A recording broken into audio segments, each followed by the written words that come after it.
Welcome to Nexus Kingdom. Today we're going to be talking about our origins.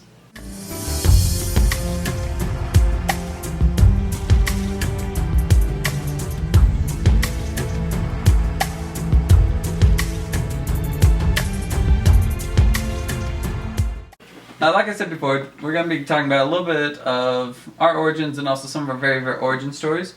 So Colby, you want to start us off? Yeah, sure. So one of my favorite origin stories is Pokemon. You know, growing up with this game, I really had an affinity for the Pokemon games, and I actually had the very first games that came out, the red version and the yellow version. And that was I was growing up, and I actually found the blue version a couple years back for like $20 at some obscure store. But, you know, the Pokemon games, they started, out really simple. They started with the games, they rolled out, and everything else came afterwards. Like the anime, the card games, all their brand development into, the powerhouse they are today. So it came out with a really simple, really, kind of like a Mario game, 151 just Pokemon, pocket monsters that you could get in the game, that you just have this adventure collecting gym badges, and ultimately you make your way to the Elite Four and as Pokemon champion of the region as well. Actually, remember a little Pokemon memory that just came up when you said 151.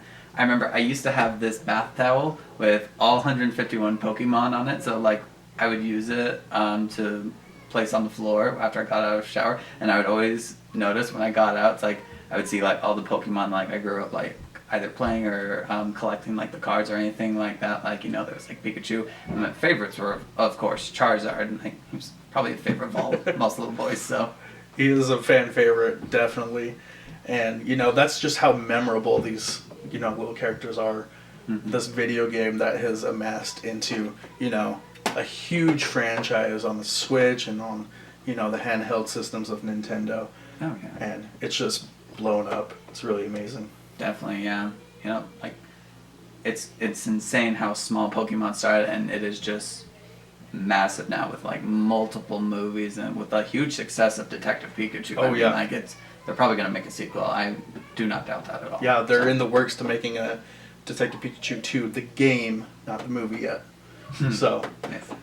That's something to look forward to.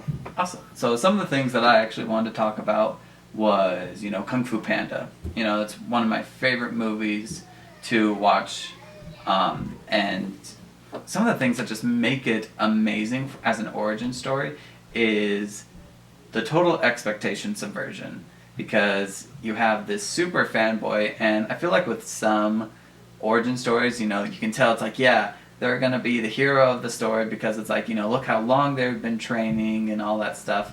And he's not like that. I mean, he can't even do the little like flip thing to get onto his feet. He just keeps like slapping his legs, making all the cups like rattle.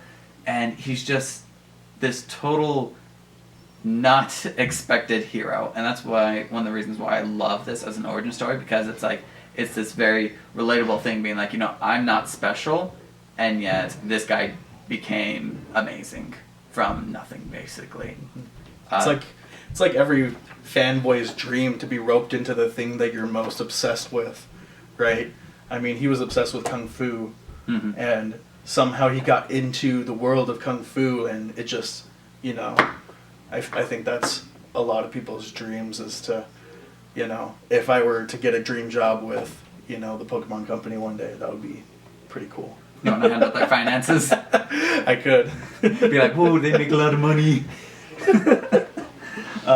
Some of the other things that are just amazing about Kung Fu Panda is, like, so I'm going to talk about, like, the villain first and then the wonderful message at the very end. So it's like the villain, he's also, like, kind of this stereotyping, so he's, like, this anti-expectation subversion. Because, he actually did train when he was a little kid. He was this total prodigy of a Kung Fu master. I mean, in the movie, they say, like, he mastered all 1,000 scrolls of Kung Fu. And yet, he didn't become the chosen one. He didn't become the dragon warrior. So it just goes to show you, it's like, it doesn't matter how good or bad you are at something. Like, everyone has their purpose in life. and you just have to find it. And unfortunately, like, he just kind of stuck on that. So you also see like the negative side of when you don't let go of your expectations, especially for yourself. So that's one of the wonderful messages that I find about this movie. Yeah, it's a great message. And then I would say the biggest message, though, is just you don't have to get something to become special. You don't need this superpower to be granted unto you or anything like that. It's like we've also seen this before in like a lot of other like movies, TV shows, video games, like you name it. It's like the person was already special. They just needed like additional training. So, I mean, that's what I really like about this movie. It was like the scroll didn't give him power, it showed him where his true power lied. So that's the beauty of the Dragon Scroll, is his curiosity, his power, his expertise comes from within. So, yeah. Well said. Something I want to focus on is another one of my favorite gaming franchises, and that's Assassin's Creed. You know, it started out back in, I think it was 2008 was the first one that came in. And that kind of led into everything else. And all of the origin stories from that came afterwards. So Assassin's Creed, what started out was there was this civilization that came before humans. They were called the Isu. And these Isu actually created humans. And they kind of rebelled against the Isu with the help of these Isu human hybrids, which later we would recognize as the bloodline for the assassins that would come into play before everything else, and before they were these set assassins fighting the Templars. They were the hidden ones in the Order of the Ancients, really. Yeah, and a lot of these protagonists in these games is, so like you have Alexia or Cassandra from Odyssey, you have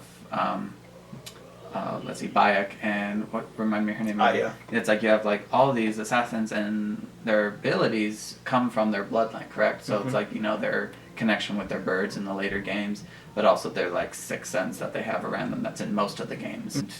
Colby, what more do you know about their sixth sense that they have? So that sixth sense came from the Isu themselves. So that's what they inherited as these human Isu hybrids. So they inherited this ability to sense the things around them in their world, sense hidden rooms, sense people around them, different things. And that's what really sets the assassins apart from ordinary humans, really.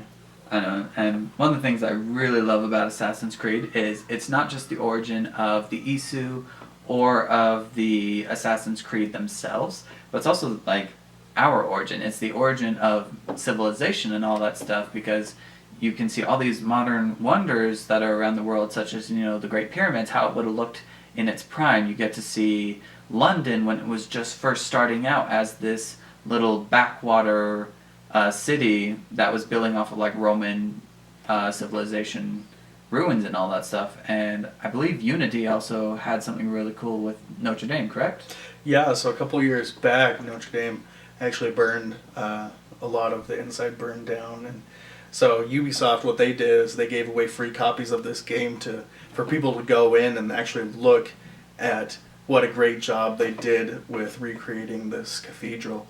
And so it's a lot of like historical accuracy mixed in with their own kind of like fantasy, and their own version of how humans became to be. Yeah. And so it's just Assassin's Creed is amazing with Origins and all that stuff. Not just with their Assassin's Creed Origins, the game, but like everything else, because each game is adding more and more to their lore, to their history. Honestly, again, Assassin's Creed, Kung Fu Panda, Pokemon, all great origin stories, and you know what? This is our origin story.